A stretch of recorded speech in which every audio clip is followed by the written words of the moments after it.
मेरे सवालों का जवाब तो दो। वैसे तो ये बात हर कोई जानता है कि बीजेपी आरएसएस में 90% लोग अनपढ़ लीडर होते हैं, सिर्फ 5% पढ़े लिखे होते हैं। ऐसा क्यों? आरएसएस बीजेपी के लोग एजुकेशन में ज़ीरो और सियासत में हीरो। ऐसा क्यों? आखिर आरएसएस बीजेपी जागो हिंदू मंच की सच्चाई क्या है? इनकी प्लानिंग क्या है? आखिर ये खुले तौर पर खुल्लम खुल्ला मुसलमानों को मारने काटने की, उनके नस्लों को ख़त्म करने की बात क्यों करते हैं? क्या ये चाहते हैं कि हिंदुस्तान में सिर्फ हिंदू ही रहे और कोई नहीं? अब इस वक्त की एक और बड़ी खबर, हिंदू जागरण मंच एक नए प्लान से विवाद खड़ा हो गया है। आरएसएस से जुड़े इस संगठन की प्लानिंग उत्तर प्रदेश की 2100 मुस्लिम लड़कियों को हिंदू घर की बहू बनाने की है। हिंदू जागरण मंच ने इसे लेकर टारगेट भी सेट कर लिया है। मंच का प्लान अगले 6 महीने में हिंदू लड़कों की शादी मुसलमान लड़कियों से करवाने की है।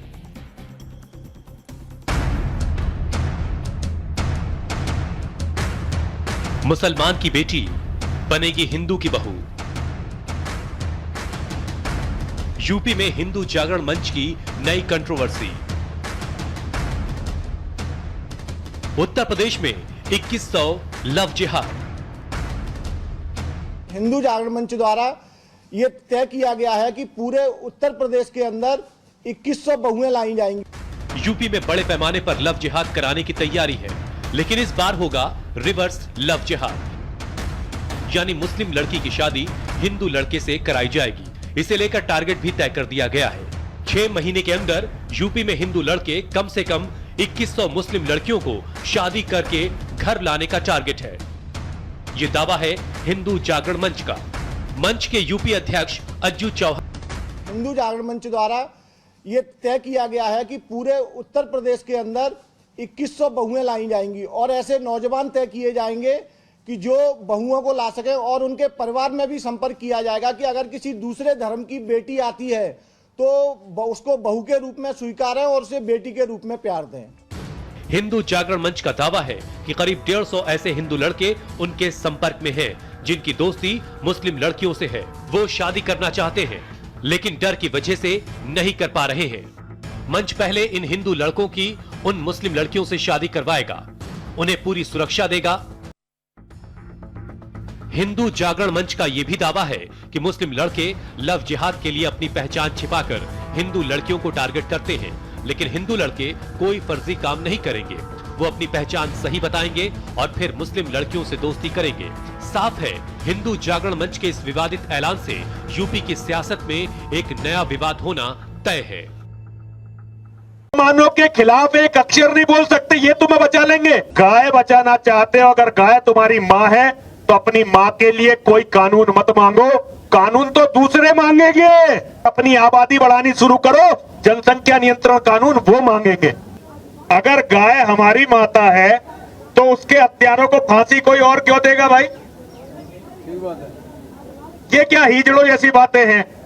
अगर गाय माता है तो भाई बदला खुद लो, और गाय की हत्या उस दिन बंद हो जाएगी जिस दिन आप जो लोग गाय को खाते हैं उन्हें खाना शुरू कर दो, उसके बाद गौ हत्या होगी नहीं। वेद कहता है, ऋग्वेद कहता है, मन हिष्टो व्रतम हंतम, अपने शत्रु को मारकर महान बनो। और जो हमारी माँ का दुश्मन है, जो हमारी माँ का दुश्मन है, वो हमारा दुश्मन हुआ कि नहीं हुआ? अगर वो हमारा दुश्मन है तो उसका वध कौन करेगा? कितने तुम्हें कब ये अकल आएगी कि कानून की मांग करने से कुछ नहीं होगा, अब अपने आप कुछ करने से होगा। और जितने भी लोग ये गौ हत्या की और जितनी भी बातें कर रहे हैं, उसकी क्या तैयारी है आप लोगों की? मैं हिंदुओं से पूछना चाहता हूं, आप लोगों की क्या तैयारी है उस दिन की? सबसे मार काट तो अब तक ही कर लेते भाई, अब तक क्यों नहीं कर ली तुमने? जब अब तक नहीं करी तो आगे 8 साल में भी नहीं होनी तुमसे। एक रास्ता है, 8 साल का समय है, ज्यादा से ज्यादा बच्चे पैदा करो। मैं जंतर मंतर पे खड़ा होकर तुमसे कह रहा हूं, ज्यादा से ज्यादा बच्चे पैदा करो और बच्चों के हाथ में हथियार दो किसी ना किसी तरह का। अब केवल एक रास्ता है तुम्हारे पास जिससे तुम्हारे बच्चे कुछ बच सकते हैं। कैसे भी करके, कुछ भी करके एक अपना सनातन वैदिक राष्ट्र बनाओ, एक ऐसा राष्ट्र हो जिसमें एक भी जिहादी ना हो, जिसमें एक भी मस्जिद ना हो, जिसमें एक भी मदरसा ना हो, चाहे कैसे ही करके बनाओ, इसके सिवा कोई रास्ता नहीं है। मुसलमान मोहम्मद को मानते हैं, मोहम्मद के जैसा बनने की कोशिश करते हैं, इसलिए तुम्हारे घर की औरतों के बलात्कार हो रहे हैं। और अपनी आबादी बढ़ानी शुरू करो। हर हर महादेव। मैं कसम खाकर कहता हूँ, अगर इस तरह का भाषण कोई मुसलमान दिया होता, आज उसे जेल में होता। कोई उसे जिहादी कहता, कोई उसे आतंकवादी कहता और उसे जेल के सलाखों में बंद कर देगा। लेकिन इसे कोई कुछ नहीं कहेगा, इसे कोई जिहादी नहीं कहेगा, इसे कोई भड़काऊ भाषण नहीं कहेगा, इसे कोई आतंकवादी नहीं कहेगा, क्योंकि आज पूरे हिंदुस्तान की हुकूमत, पूरी ताकत इनके बाप बीजेपी आरएसएस के हाथों में आ चुका है। और ये हमारे खिलाफ तरह तरह की साजिशें, तरह तरह की प्लानिंगें कर रहे हैं, मुसलमानों को बर्बाद करने की, ख़त्म करने की। और एक तुम मुसलमान हो, अरे तुम्हें तो ये तक पता नहीं है कि तुम्हारे खिलाफ जो प्लानिंगें की जा रही है, जो साजिशें की जा रही है, हिंदुस्तान को हिंदू राष्ट्र बनाने की साजिशें की जा रही है, तुम्हें वो तक नहीं पता। तुम्हें ये तक नहीं पता कि दुश्मन तुम्हारे पीछे तुम्हें मारने के लिए तैयार है और तुम सो रहे हो। तुम्हें अपने बच्चे और बीवी के भविष्य का, फ्यूचर का कोई फिक्र नहीं कि उनके साथ आने वाले दिनों में क्या होने वाला है, क्या जुल्म और बर्बरियत होने वाला है, एहसास तक तुम्हें नहीं। तुम सिर्फ अपने काम में मस्त रहो। बीजेपी आरएसएस वाले तुम्हारे जैसे नहीं हैं। वो सिर्फ कोई बात को सुनते नहीं, बल्कि वो सुनकर उस पर अमल करते हैं, मेहनत करते हैं वो। इसीलिए आज पूरे हिंदुस्तान में उनकी हुकूमत है। कहीं भी कोई मुस्लिम लीडर बड़े ओहदे पर नहीं है। एक पूरे हिंदुस्तान में मुझे एक भी मुस्लिम सीएम दिखा दो, सीएम तो छोड़ो, मुझे एक डीजीपी दिखा दो। अफसोस की बात है तुम आज इतने नीचे आ चुके हो कि जालिम, ये बीजेपी आरएसएस वाले जब चाहे तुम्हारे खिलाफ कोई भी कानून बनाकर तुम्हें आतंकवादी, जिहादी घोषित करके जेल में डाल देगा। तुम्हारे खिलाफ कोई भी कार्रवाई करेगा, लेकिन तुम कुछ नहीं कर पाओगे।